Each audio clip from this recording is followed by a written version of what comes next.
Hello everyone, welcome to Advanced Knowledge Systems and a warm welcome to AKS IAS Academy, which is one of the premier institutions in India, and it offers examination coaching for UPSC, CSC, State Public Service Commission, SSC Combined Graduate Level and CLAT examination. So do visit AKS IAS Academy website and also the AKS IAS Academy. And about me, I am Sandeep Bhushan Tumala, and my credentials are I have 10 years of teaching experience for civil services. I take up international relations and internal security and the analysis of the Hindu newspaper.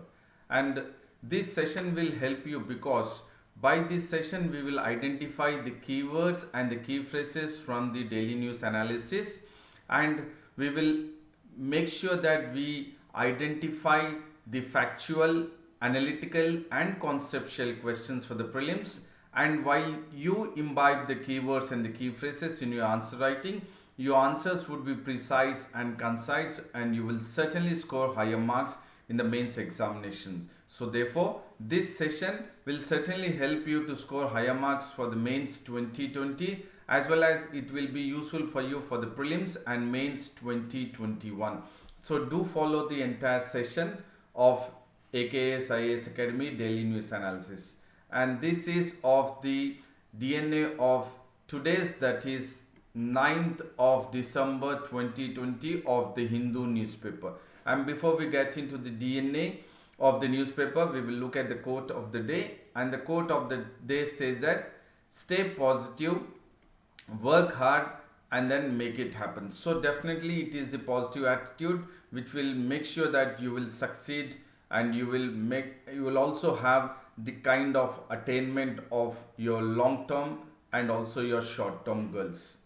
And now we'll get into the topic, that is the analysis of the Hindu newspaper. And the news is that the Mount Everest is growing taller, and this is as per China and Nepal. And China and Nepal have announced the new height of Mount Everest, and we know that right from our school days and across the world, what is being told, which is also widely used in most popular quiz questions, is the height of the Mount Everest. And we all know that it is 8848 meters of the Mount Everest height, but it has been set for a revision. The height is been set for a revision, which is the world's tallest mountain, and the official height, that is the new official height of Mount Everest, is been added by few centimeters on December 8, 2020.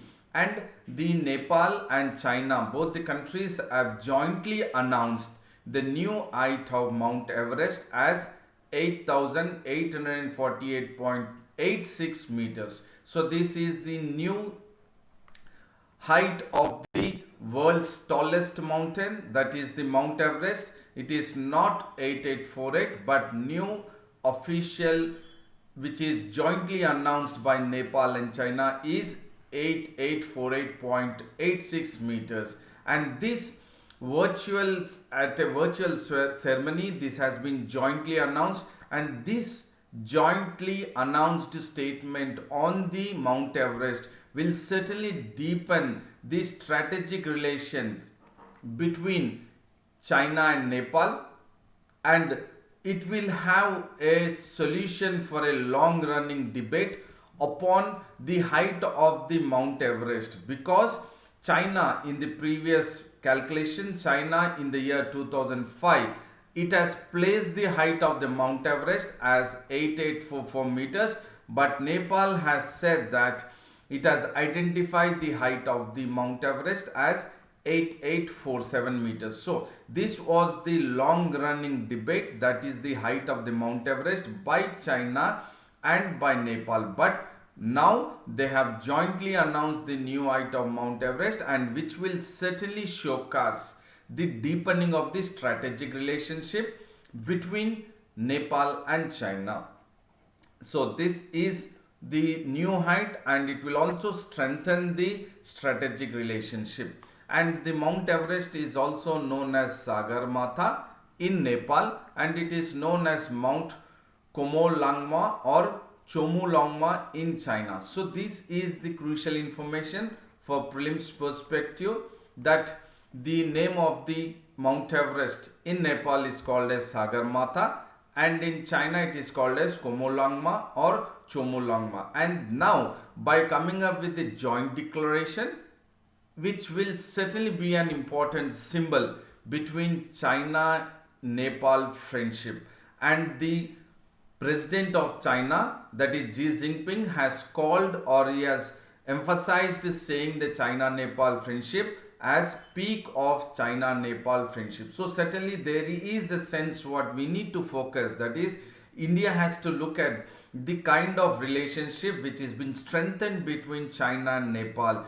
And now we know that because of the joint declaration on the height of the Mount Everest, the China Nepal friendship is at the peak, and this mountain was named after, that is Mount Everest is named by the name or after George Everest, who was a former Surveyor General of India. So this is again a crucial information for prelims perspective. The mountain, that is Mount Everest, is named after George Everest, who was a former Surveyor General of India, and this Everest or this mountain lies on the border between Nepal and Tibet.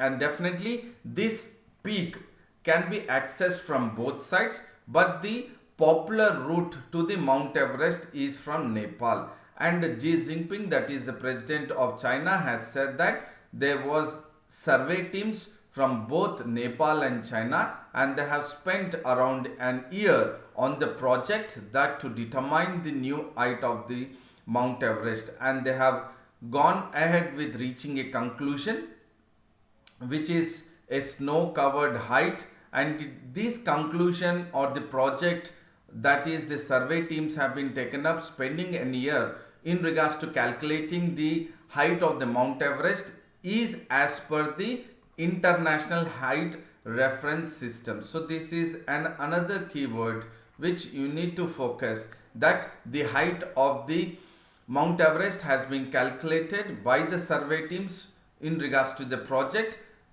based on the International Height Reference System. And this new height, that is 8848.86 meters, has replaced the long, which is earlier the height is been taken into consideration as 8848 meters, and it is since 1954, and this measurement is or was taken up in the year 1984 by the Survey of India. So you have the prelims perspective points which you need to focus, and definitely now from mains perspective, that is the joint declaration has deepened the strategic relationship between Nepal and China. So now we will get into the next topic, that is the clearance of land acquisition. So the Supreme Court has cleared the land acquisition for the highway or the national highway between Chennai and Salem. That is, the Supreme Court has given a green signal for the National Highway Authority of India, that is NHAI, and the Union government together, so that they can acquire the land of 277.3 kilometers long road, which will be part of the Chennai Krishnagiri Salem National Highway project. So this is a project which is being taken up by the Union government and the National Highway Authority of India. The project is Chennai Krishnagiri Salem National Highway project, and it costs around 10,000 crore. And this national highway would certainly be the arteries of Indian economy. National highways are the arteries of Indian economy. So you can take this as the main question, that the connectivity or the infrastructure development or the national highways are the arteries of Indian economy. Discuss. So this could be the question for the mains examinations. and how you would write or take it into consideration that the highways would be the arteries of India's economy. And the Supreme Court has cleared the land acquisition, and it was based on the three-judge bench led by Justice A.M. Kalvinkar, and he has made it very clear that in his judgment the existence of national highway will certainly pave the way for the fulfillment of aspirations of the locals, and it will provide empowerment to the locals. So certainly the national highways are for the existence of the fulfillment of the aspirations of the locals and the empowerment, which has been discussed or which has been made it very clear by the Justice A.M. Kalvinkar. And he has also authored the judgment saying that the Madras High Court has been wrong in quashing the acquisition proceedings. That means earlier the Madras High Court has quashed the acquisition proceedings of the national highway, that is Chennai Krishnagiri Salem National Highway project, saying that, or on the grounds that, the National Highway Authority of India and the Union government did not have any prior environmental clearance.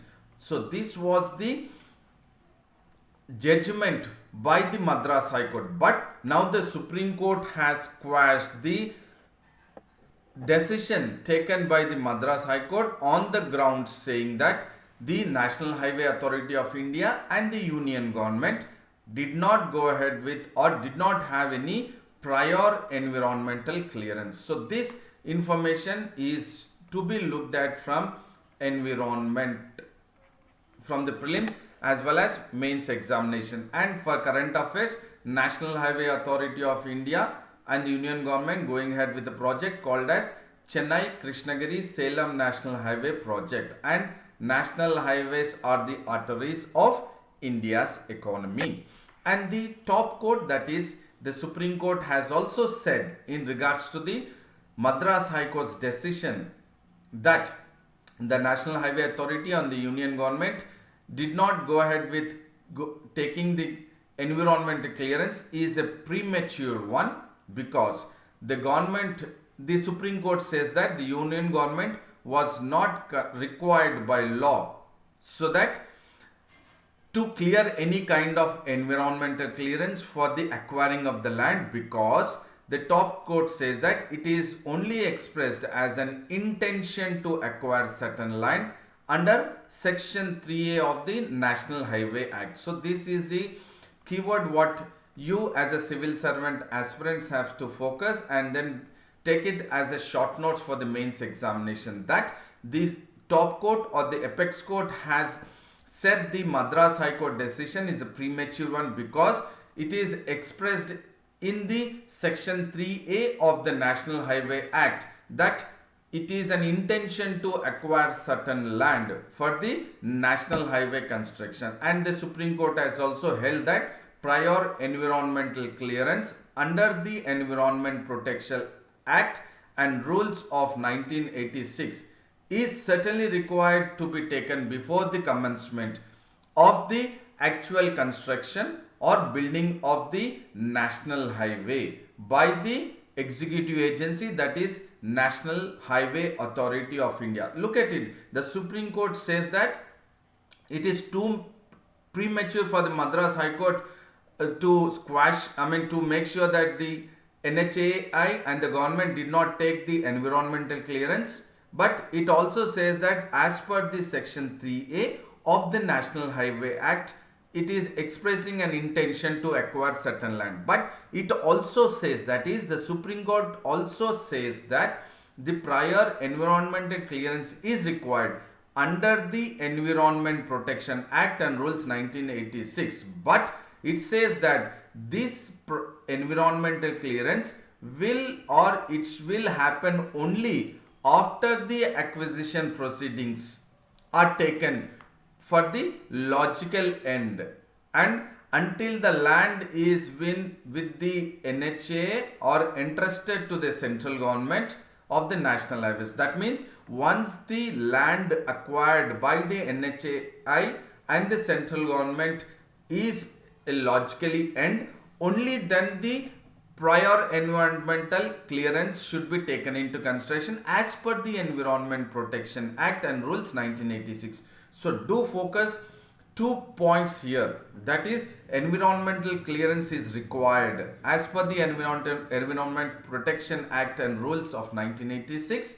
but it will be or it will have to get the clearance only after the land is finally acquired by the NHAI and entrusted to the central government. Only then the environmental clearance can take place. And it says that the intention to acquire certain land is as per the section 3A of the National Highway Act. So all these are the keywords which you need to take it into consideration while you are going ahead with making a short note for the mains examination.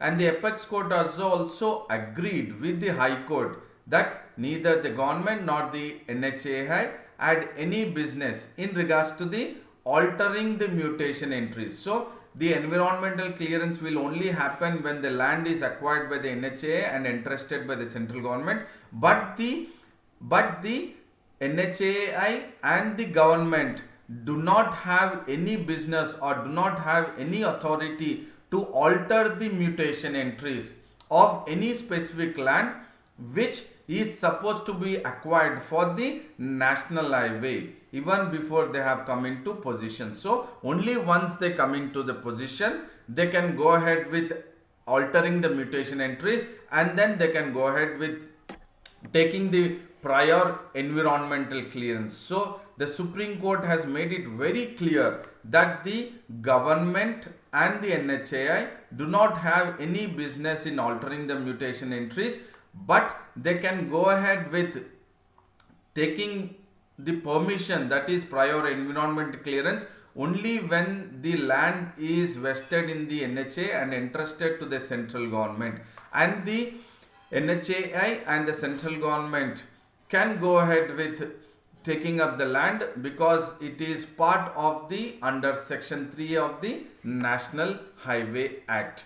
And the project has faced problems from the locals and the environmentalists because these projects runs through the forest, reserve forest and water bodies. That is why there was opposition from the locals and the environmentalists that there has to be a environmental clearance for the National Highway project. And this project is a 8-lane highway which is part of the NH 179A and NH, that is National Highway 179B. And this is the first phase of the project called as Bharat Mata or Bharatmala Pariyojana project. So this is a keyword or this is a project which you need to focus for prelims as well as mains examination. That is Bharat Mata or Bharatmala Pariyojana project, which is of entire 24,800 kilometers and estimated of 5.35 lakh crore.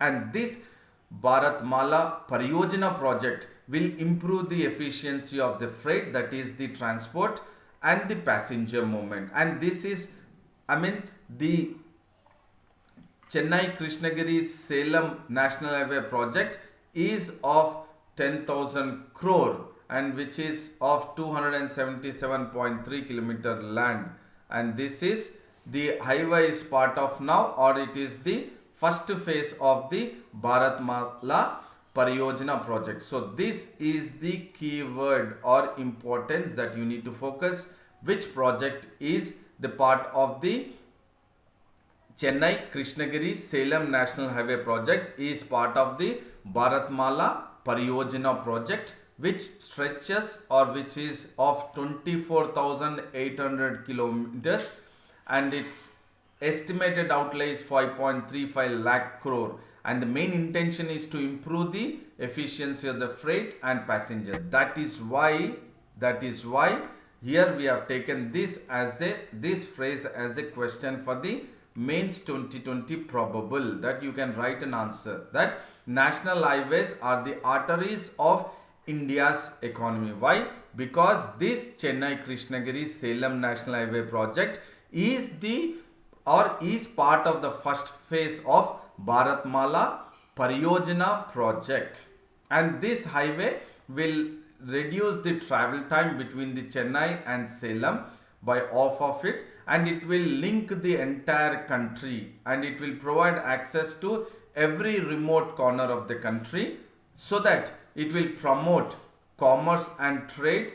It will also provide employment and education, and also it will be related to health related services, or it will promote health related services. So that is why it is the national highways are the arteries of the India's economy. And in fact, this kind of approach or the project enhances and furthers the federal structure of India.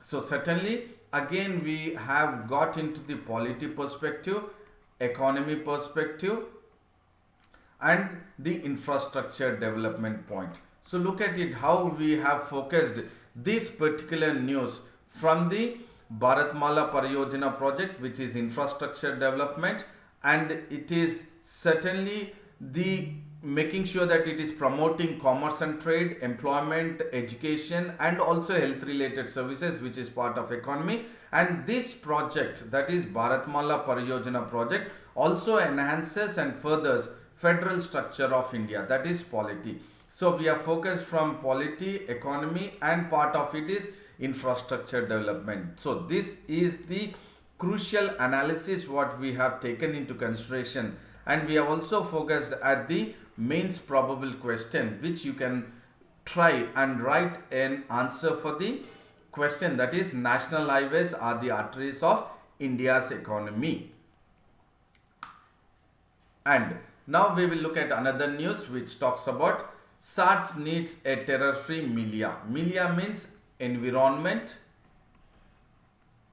or background. So this is what our Prime Minister Narendra Modi has emphasized while he was taking up the 36, or while he was sending a message to the SAARC countries, that is South Asian Association for Regional Cooperation, on the 36th Charter Day anniversary, and he made it very clear that the SAARC can only be fully effective, or the effectiveness of the SAARC can only take place with or when there is total absence of terror and violence. So there has to be total absence of terror and violence, only then the effectiveness of the SAARC can taken into consideration. And this was the message which was delivered by our Prime Minister Narendra Modi on the 36th Charter Day anniversary.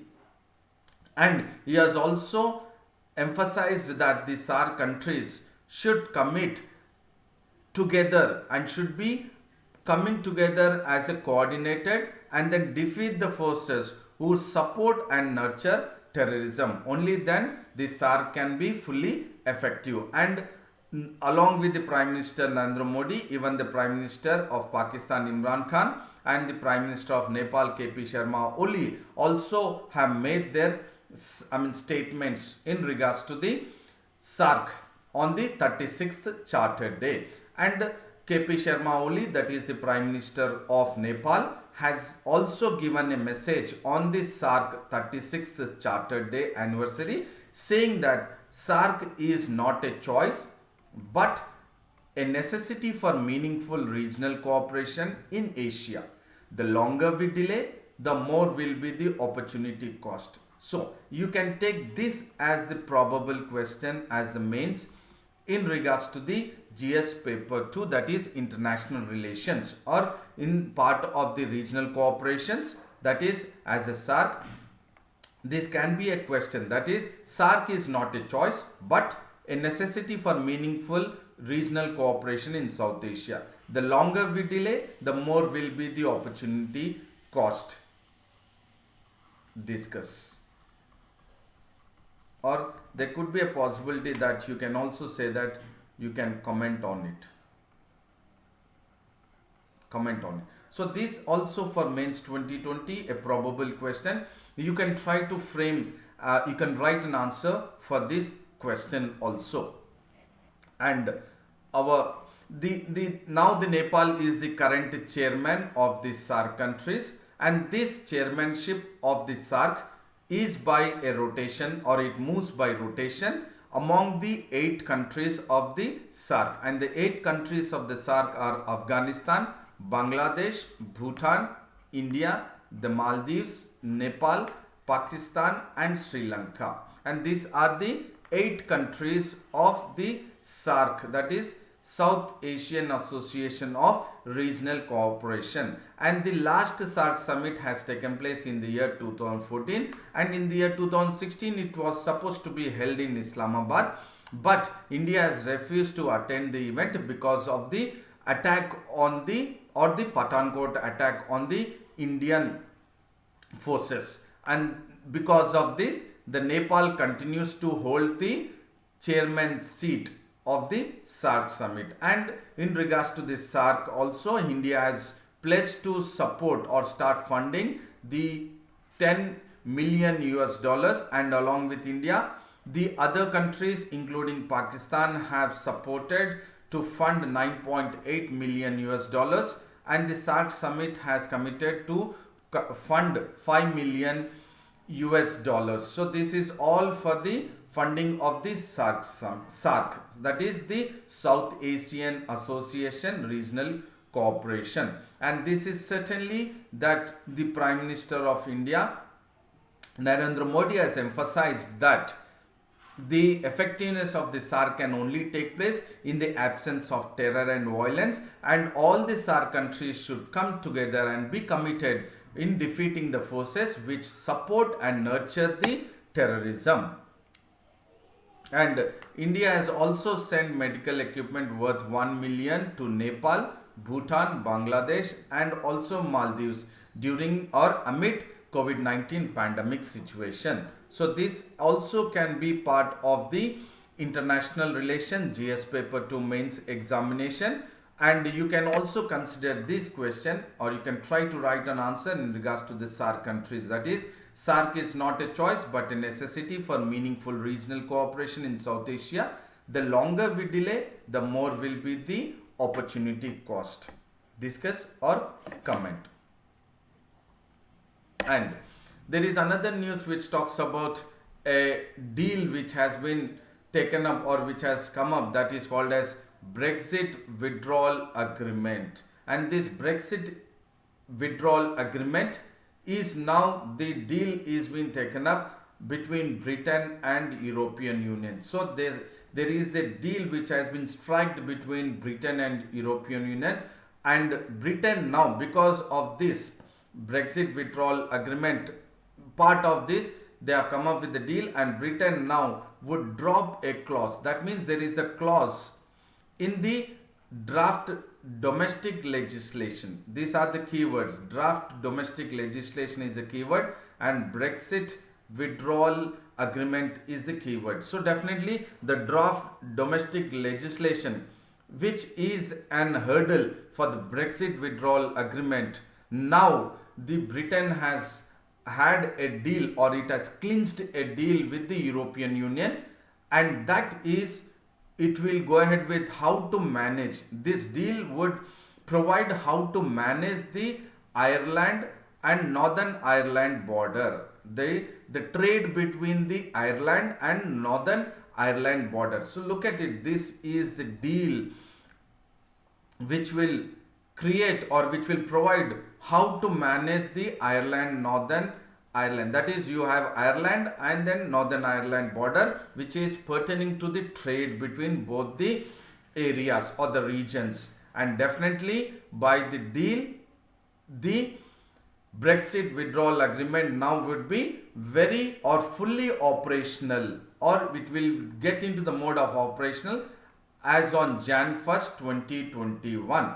And this deal which has been taken up, or which is between Britain and European Union, will certainly fill the blanks or the gaps which left by January Treaty, because it is January 1st, 2021, UK has to exit from, or it exit from European Union. And these are the issues which are part of the draft domestic legislations which would breach or be an hurdle for the Brexit withdrawal agreement are export declarations and supply rules for medicines and food to supermarkets, and the process for border checks on animals and plants. So these are the one which would be managed between Ireland and Northern Ireland border by clinching a deal between Britain and Europe. Please do understand that the Britain and European Union has clinched a deal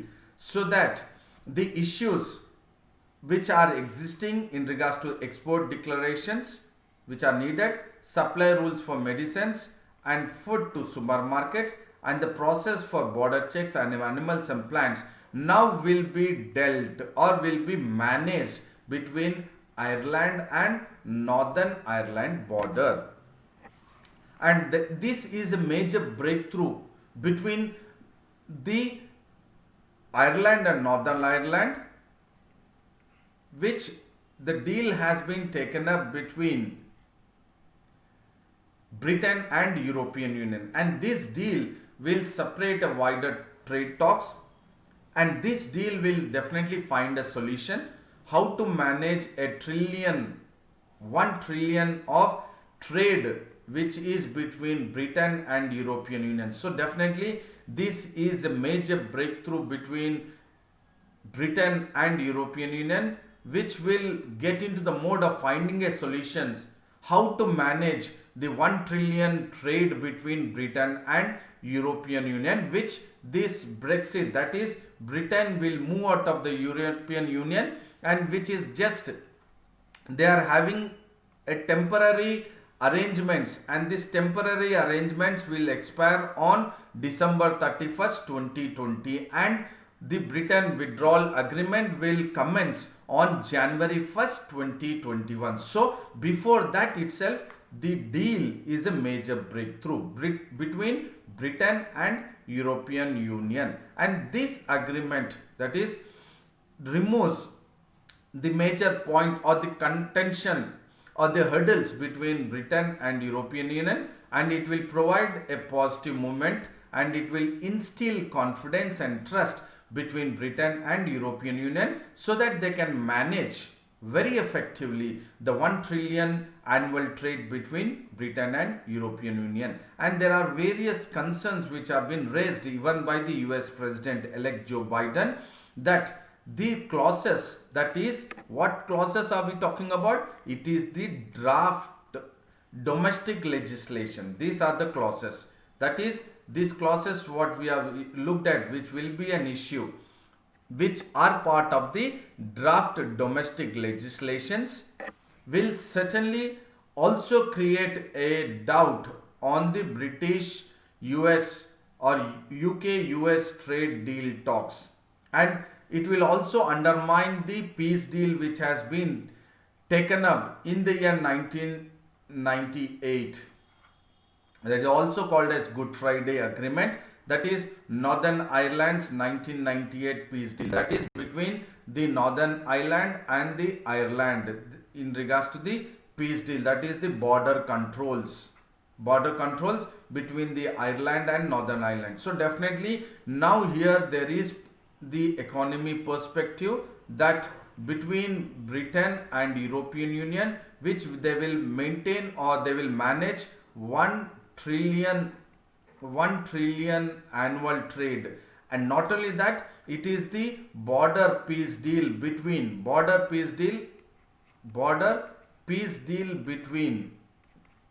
Ireland and Northern Ireland. So again, this is part of the international relations. So definitely this is a possible and probability question which we have analyzed.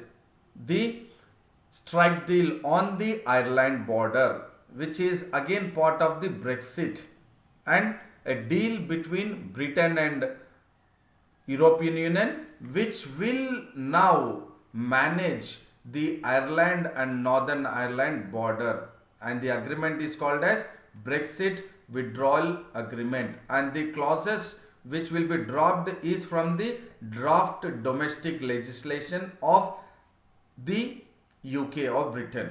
So certainly this is a crucial information for the international relations GS paper 2 of the mains examinations.